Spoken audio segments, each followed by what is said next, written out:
State sentinel में आपका स्वागत। मैं हूं रविंद्र सिंह।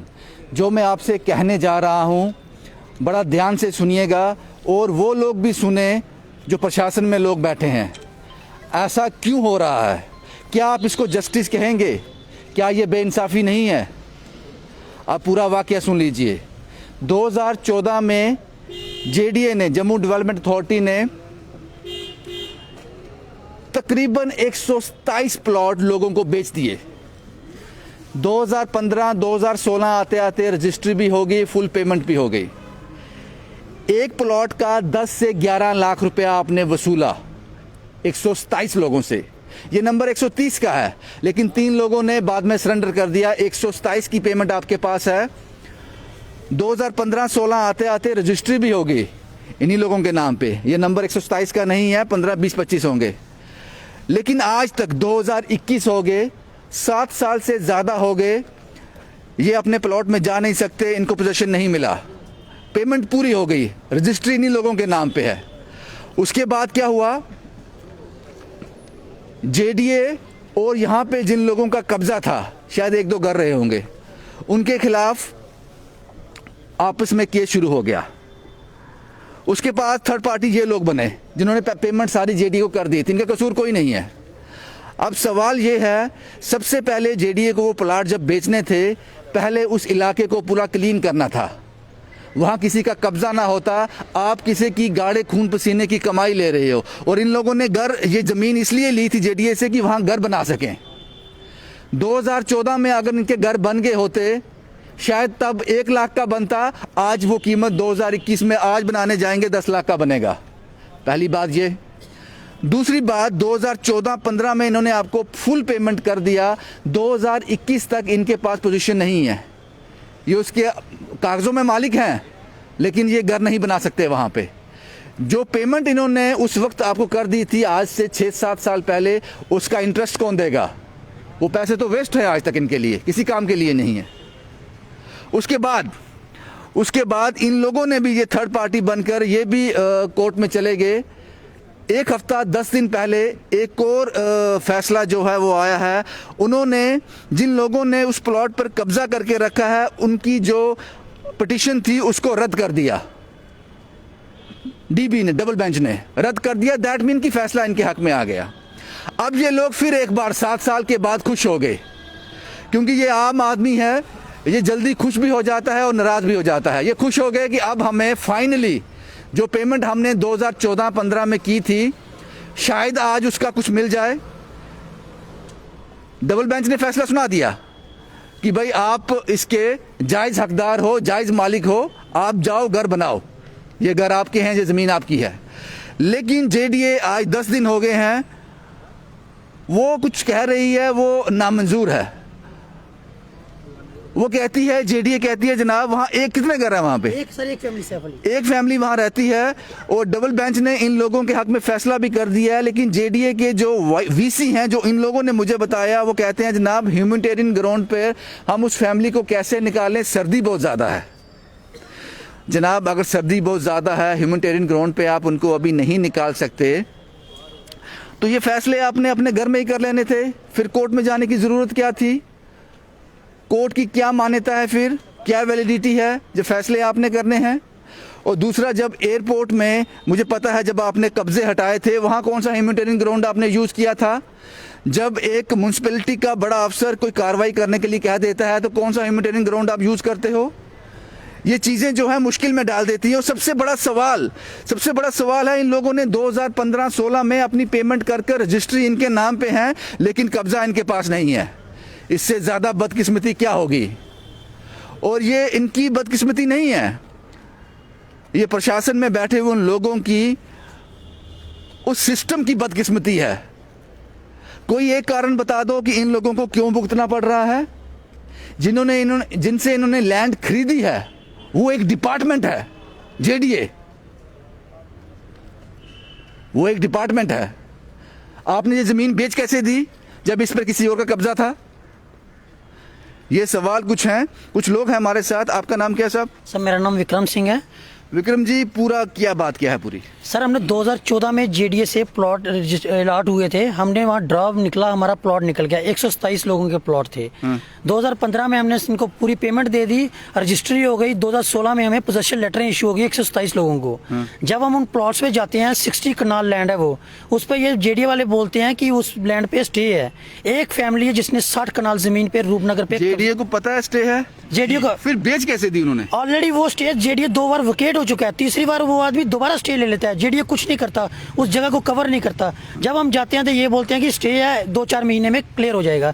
सर आज वो 7 साल हो गए हैं, हम डेली इनके चक्कर लगाते हैं, ये बोलते हैं स्टे है स्टे। हम एलजी साहब के पास गए, डिवकॉम साहब के पास गए, हर जगह सर अपनी सुनाया, किसी ने हमारी सुनवाई नहीं, किसी जगह हमारी सुनवाई नहीं हुई। अब सर 2015 में हमने 18 में हमने अपना अलग एडवोकेट किया, उनको अंकुर शर्मा जी, उन्होंने स्टे वकेट करवाया। 16 दिसंबर को वकेट हो गया, डिसमिस हो गई गुजर की फाइल 10 दिन पहले। 10 दिन पहले सर हम 10 दिन पे हम रोज इनके पास आ रहे हैं कि हमें प्लॉट खाली करवाओ और हमें पोजीशनें दो, जो कि लेटर आप हमें पहले दे चुके हो, अब फिजिकल पोजीशन तो दो। सर ये डीबी ने भी फैसला आपके सर डबल बेंच में फैसला आया, डीबी में फैसला आया है। सर ये कुछ नहीं करते सर, ये डबल बेंच डीबी की कॉपी है, ये लोग मानने को तैयार नहीं है कि ये डीबी का फैसला है। ये फैसले की कॉपी है डीबी डबल बेंच। जेडीए क्या बोलता है? सर जेडीए बोलता है 10 दिन में से जेडीए ने कुछ नहीं, आज आओ कल आओ करते हैं। सर हम राहुल लंगर जी डिवकॉम लंगर साहब से बात भी किए थे, हर जगह जा रहे हैं, लेकिन सर हमारी सुनवाई कोई किसी जगह। कहते क्या है, कुछ जवाब तो देते सर ये बोलते हैं कि वो सर्दी बड़ी है, वो एक फैमिली है जो वो कहाँ जाएगी। सर हम 127 लोग बच्चे हैं सर, हम 127 लोग हैं, किसी ने लोन लेके यहाँ पैसा दिया है, अभी तक वो लोग किस्तें चुका रहे हैं। तो यार सर हम कहाँ जाएं, किसको सुनाएं, समझ नहीं आती। सर ये इनके पास कोई हजारों लोगों के प्लॉट इन्होंने दिए हुए हैं, उनमें से 127 हमारे भी हैं। सर कोई सुनवाई नहीं होती, किसके पास जाएं? दोबारा कोर्ट जाएंगे, फिर 10 साल कचल कर देंगे जैसे इन्होंने अभी किए हैं। नहीं आप दोबारा कोर्ट क्यों जाओगे? फैसला तो आ गया ना। सर फैसले के खिलाफ ये मान नहीं रहे, हम किसको सुनाएं? अब सुनने वाला तो कोई है नहीं। फैसले को मानते हैं ये? नहीं मानते सर। क्या बोलते अगर मानते तो 16 सीख से नहीं, वो बोल रहे हैं कि ह्यूमैनिटेरियन ग्राउंड पे हम उस फैमिली को नहीं निकाल सकते। हाँ। तो इस फैसले को मान रहे हैं, हम निकाल देंगे ये बोलते हैं सर, निकाल के टाइम पीरियड नहीं दे रहे इसका। 7 साल से हम लोग स्ट्रगल कर रहे हैं, आज हमें एक उम्मीद की किरण दिखी कि हमें वो प्लॉट्स अब जल्दी मिल जाएंगे, लेकिन स्टिल आज की डेट में आज 7 से 8 दिन हो गए हैं, जेडीए की तरफ से कोई एक्शन नहीं हुआ रूपनगर में। वहाँ पे कोई जेसीबी नहीं चली, उनके स्ट्रक्चर्स वहाँ पे बने हैं, 4 से 5 स्ट्रक्चर्स उन लोगों ने बना रखे हैं।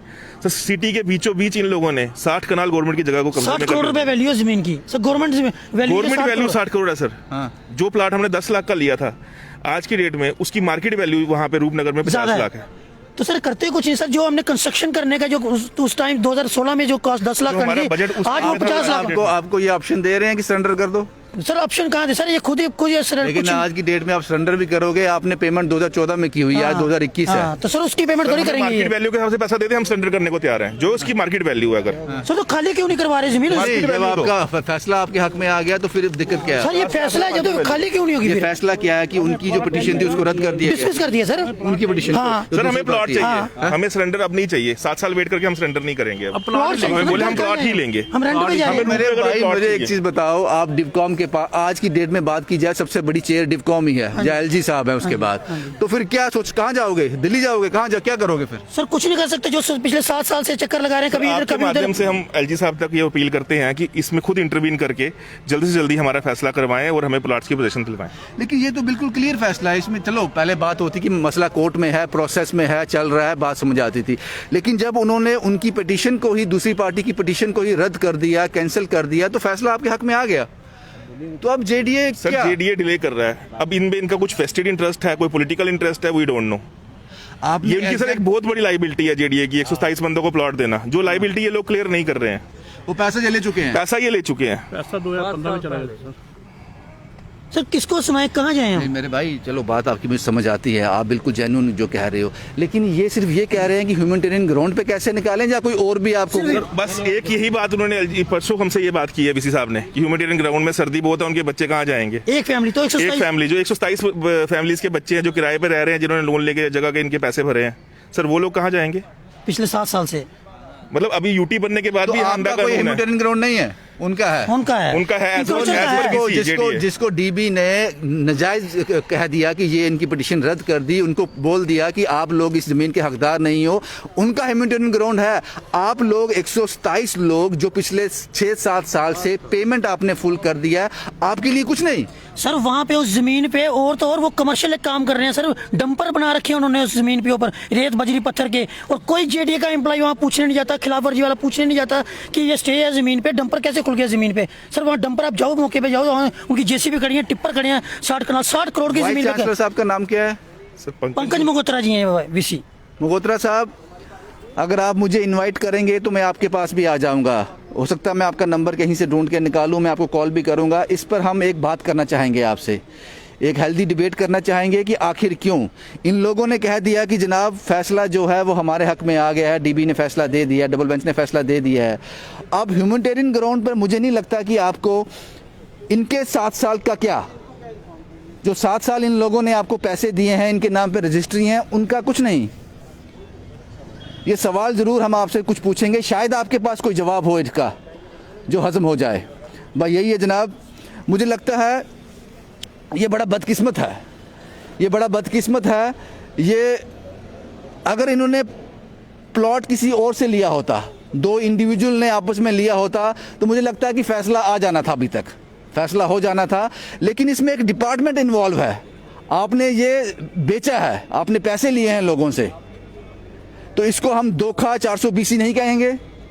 अगर किसी का कब्जा है वहाँ पर, उसके बावजूद भी आप प्लॉट बेच रहे हो, आपने बेच भी दिया, समझ आती है बात, उसके बाद आपका दायित्व है, आपकी रिस्पॉन्सिबिलिटी है कि आप उन लोगों को पोजेशन दिलवाएं, क्योंकि आपने पैसे लिए हैं। वो 2014 और 2021, इससे ज़्यादा बड़ी बदकिस्मती क्या हो सकती है। अभी देर नहीं हुई, ये लोग अभी भी अपना जो अग्रेशन है उसको कंट्रोल किए हुए हैं। जो डीबी का फैसला आया है उसको मान्यता दे दीजिए, उसको ज़मीनी हकीकत दे दीजिए, उसको अमली जामा पहना दीजिए 7 साल के बाद ही। शुभम कुमार के साथ Ravindra Singh, the state sentinel के लिए।